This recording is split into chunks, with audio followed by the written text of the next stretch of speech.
టెస్టుల తర్వాత స్కానింగ్ అంటారు. Scanning bill, test bill, doctor fees, మరి ట్యాబ్లెట్లు అన్ని డబ్బులు కలిస్తే ఎన్ని అవుతుంది అమౌంట్? ఇక్కడ 2000 3000 తీసుకున్న తందుకు ఇంత బాధపడతారు. ఇక్కడ ఎలాంటి ఫీజు లేదు కదా.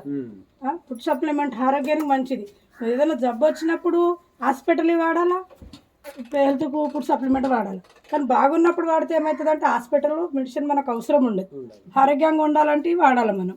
ఏంటంటే మనం బయట మందులు వేసిన ఫుడ్ తింటున్నాం. సార్ ఇందాక చెప్పింది అది కరెక్టే. ఒకప్పుడు నాకు కూడా అనుభవం ఉంది. మాతో ఎడ్లు ఉంటుండే, బళ్ళు ఉంటుండే, ఎరువులు ఉంటుండే. అప్పుడు వేరు, ఇప్పుడు వేరు.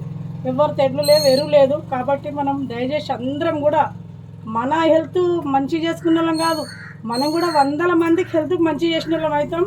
ఈ అగ్రికల్చర్లో అందరు దయచేసి అందరం వ్యవసాయదారులం ఉన్నాం. మనం వాడి 10 మందికి వాడిపిస్తే మానవ సేవని మాధవ సేవ అంటారు పెద్దలు. కాబట్టి మనం చాలా మందికి హెల్త్ మంచి చేసిన వాళ్ళం అవుతాము. వాడాలా, దయచేసి వాడండి. Thank you.